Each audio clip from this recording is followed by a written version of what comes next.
जिस शख्स से सीएम से लेकर पीएम तक कभी भी मिलने के लिए तैयार रहते थे, आखिर उसने ऐसा क्या किया कि उसका पूरा बिजनेस एक स्कैम बन गया, जिसमें हजार या लाख नहीं बल्कि पूरे 13 करोड़ लोग फंस गए।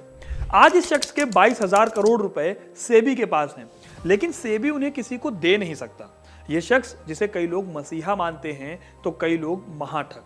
मैं बात कर रहा हूं सहारा कंपनी के मालिक सुब्रत राय सहारा की, जिनकी हाल ही में कार्डियक अरेस्ट से मौत हो गई। आज मैं आपको बताने वाला हूं उनसे जुड़ी ऐसी 7 बातें जो आपको शायद ही पता होंगी।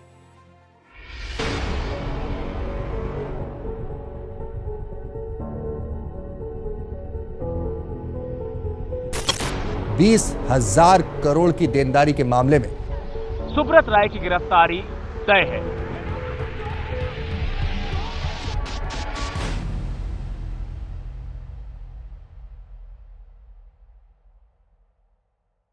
तो सबसे पहली बात तो यही है कि एक टाइम पर एक मैगजीन ने सुब्रत रॉय को इंडिया का सबसे इन्फ्लुएंशियल बिजनेसमैन कहा था। लेकिन इन फैक्ट्स को जानने से पहले थोड़ा सा उनका इतिहास जान लेते हैं। बिहार के छोटे से शहर अररिया में पैदा हुए सुब्रत रॉय एक बंगाली फैमिली से बिलोंग करते थे। कोलकाता से स्कूल की पढ़ाई खत्म करने के बाद वो गोरखपुर में मैकेनिकल इंजीनियरिंग की पढ़ाई करने आए। यहीं पर उन्होंने स्कूटर पर स्नैक्स बेचने शुरू किए। इस दौरान उन्हें समझ आया कि लोकल मार्केट में गरीब लोगों की कोई सेविंग नहीं होती। ये लोग जो भी कमाते हैं वो उसी दिन खर्च हो जाता है। इस वजह से उनके पास पैसा नहीं बचता।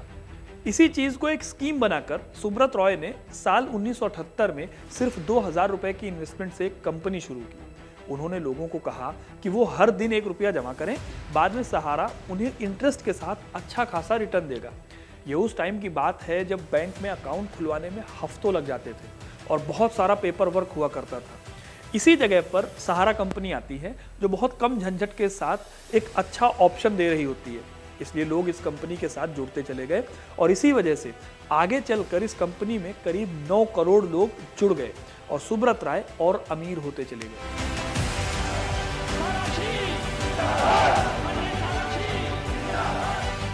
धीरे धीरे सुब्रत रॉय ने इस कंपनी को और भी सेक्टर्स में फैलाना शुरू किया। पहले जहां ये कंपनी सिर्फ फाइनेंस में ही डील करती थी, वहीं आगे चलकर ये रियल एस्टेट से लेकर मीडिया हाउस तक में इन्वेस्ट करने लगी। 1992 में इन्होंने राष्ट्रीय सहारा नाम से एक न्यूज़पेपर शुरू किया, जो कि आगे चलकर एक टीवी चैनल बन गया। लेट 90s में पुणे के पास एमबी वैली बनाई गई, जो अपने आप में एक पूरी वर्ल्ड क्लास सिटी थी। यहाँ हर एक फैसिलिटी मौजूद थी। पार्क, हॉस्पिटल और सिनेमा हॉल बहुत नॉर्मल बात है। यहाँ पर एक एयरपोर्ट था, शॉपिंग कॉम्प्लेक्स था और हेलीपैड तक शामिल थे। यहाँ 600 से 700 घर थे जिनकी कीमत करोड़ों रुपयों में थी। अब जैसे जैसे कंपनी आगे बढ़ रही थी, वैसे वैसे ही यहाँ पर काम करने वाले लोग बढ़ रहे थे और इसी वजह से साल 2004 में टाइम मैगजीन ने क्लेम किया कि सुब्रत रॉय की सहारा कंपनी रेलवे के बाद इंडिया में सबसे ज्यादा नौकरी देने वाली कंपनी है। इस कंपनी में करीब 12 लाख लोग काम करते थे। ये नंबर बहुत बड़ा है। आप सोच कर देखिए कि आज भी कोई ऐसी कंपनी नहीं है हमारे देश में जो इस लेवल पर नौकरी देती हो। सुब्रत रॉय लगातार सक्सेस की सीढ़ियां चढ़ते जा रहे थे। बड़े बड़े पॉलिटिशियन से लेकर फिल्म स्टार्स तक उनका उठना बैठना हो गया था। अमिताभ बच्चन से लेकर कई बड़ी सेलिब्रिटीज के साथ उनकी फोटोज आती थी। यही नहीं, इंडियन टीम की जर्सी पर साल 2001 से लेकर 2011 तक सहारा का नाम होता था। इसके साथ ही फोर्स इंडिया फॉर्मूला 1 टीम की हिस्सेदारी भी इन्हीं के पास थी। यही नहीं, इनके पास न्यूयॉर्क में प्लाजा होटल और लंदन में ग्रॉसवेनर हाउस होटल था, जो आज भी काफी पॉपुलर होटल्स हैं। लेकिन इस बीच सहारा ने एक ऐसी गलती कर दी जिससे उनके बुरे दिन शुरू हो गए। तो हुआ ये कि सहारा के पास करोड़ों इन्वेस्टर्स थे, लेकिन आगे चलकर ये इन्वेस्टर्स का नंबर जो था वो स्टेबल होता गया और आगे नहीं बढ़ पा रहा था। करीब 30 सालों तक लोग सहारा की स्कीम्स में सेविंग्स कर रहे थे, इन्वेस्ट कर रहे थे और अब उन्हें अपना रिटर्न चाहिए था। यानी कि अब वो टाइम आ गया था जब कंपनी से पैसा वापस लेने वाले लोग ज्यादा हो गए थे और इन्वेस्ट करने वाले लोग कम रह गए थे। ये कंपनी के लिए खतरे की घंटी थी, जिससे उसे बहुत नुकसान उठाना पड़ता। इसलिए सुब्रत रॉय ने कंपनी का आईपीओ लाने की सोची। यही इस कंपनी के लिए सबसे बुरा फैसला भी था। सितंबर 2009 में कंपनी ने सेबी में आईपीओ के लिए अप्लाई किया। इसके लिए डीआरएचपी फाइल करना होता है। DRHP में कंपनी को हर डिटेल बतानी होती है। अगर सारी डिटेल्स ठीक रही तभी कंपनी को IPO निकालने की परमिशन मिलती है। अब जब सेबी के पास ये डिटेल्स गई तो उसे पता चला कि सहारा की एक हाउसिंग कंपनी और एक रियल एस्टेट कंपनी में कुछ झोल है। पता चला कि इन दोनों ही कंपनीज ने OFCD के जरिए रुपए लिए हैं और ये पैसे करीब 2.5 करोड़ इन्वेस्टर्स के हैं। OFCD यानी कि ऑप्शनली फुल्ली कन्वर्टेबल डिबेंचर, ये एक तरह की लोन सिक्योरिटी होती है जिसमें होता यह है कि कंपनी या तो इन्वेस्टर्स को बोलेगी कि आप इंटरेस्ट सहित पैसा ले लो या फिर कंपनी के शेयर ही खरीद लो। अब नियम यह है कि अगर कंपनी के पास 50 से ज़्यादा ऐसे इन्वेस्टर्स हैं तो आपको सेबी से परमिशन लेनी होगी। लेकिन करोड़ों इन्वेस्टर्स होने के बाद भी सहारा ने सेबी को ऐसी कोई डिटेल नहीं बताई। ये सब जब सामने आया तो सेबी ने इन दोनों कंपनीज से इन्वेस्टर्स के पैसों को 15% इंटरेस्ट के साथ वापस करने को कहा। ये पूरा अमाउंट करीब 24,000 करोड़ रुपए था। लेकिन सहारा नहीं माने।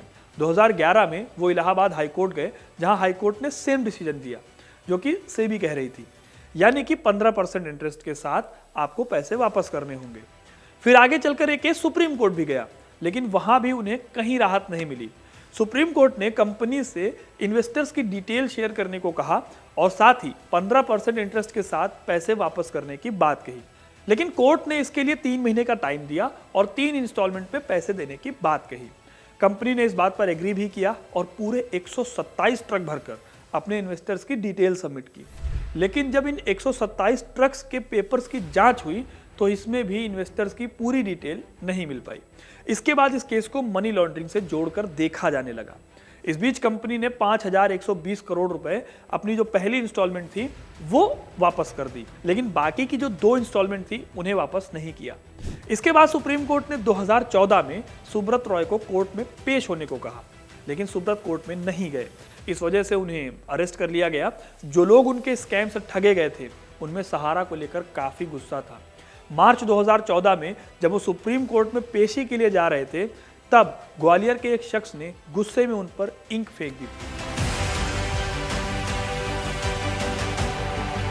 कोर्ट में भी सुब्रत को कोई राहत नहीं मिली। उनसे कहा गया कि जब तक वो पैसे नहीं चुकाते तब तक उन्हें जेल में ही रहना पड़ेगा। 2 साल तक सुब्रत जेल में रहे, लेकिन 2016 में जब उनकी मां की मौत हुई तो वो पैरोल पर बाहर आ गए। सेबी ने यह तक कह दिया था कि सुब्रत को दोबारा अरेस्ट कर लिया जाए, लेकिन ऐसा कभी हो नहीं पाया क्योंकि जेल से बाहर आने के बाद वो लंबे समय से बीमार रहने लगे। सुब्रत को कई दिक्कतें थी जैसे कि हाइपरटेंशन और डायबिटीज, और 14 नवंबर को कार्डियक अरेस्ट के चलते उनकी मौत हो गई। आज सुब्रत राय के इस केस में सहारा का कहना है कि उन्होंने करीब 22,000 करोड़ रुपए जमा कर दिए हैं, लेकिन सेबी के सामने दिक्कत यह है कि सहारा के इन्वेस्टर्स की डिटेल्स सेबी के पास नहीं है, जिसकी वजह से अभी तक वो करीब 200 करोड़ रुपए ही इन्वेस्टर्स को वापस कर पाए हैं। तो दोस्तों, ये थी सुब्रत रॉय सहारा के बारे में वो बातें जिनसे पता चलता है कि एक स्कूटर से अपना बिजनेस शुरू करके वो कितने बड़े बिजनेसमैन बन गए और कैसे उनका एक एम्पायर सिर्फ एक स्कैम की वजह से खत्म हो गया। बाकी आपको सुब्रत रॉय सहारा की ये स्टोरी कैसी लगी हमें कमेंट करके जरूर बताइएगा। वीडियो अगर पसंद आई हो तो इसे लाइक और शेयर जरूर करें और ऐसे ही इंटरेस्टिंग स्टोरीज के लिए हिस्ट्री कनेक्ट को सब्सक्राइब जरूर करें। धन्यवाद।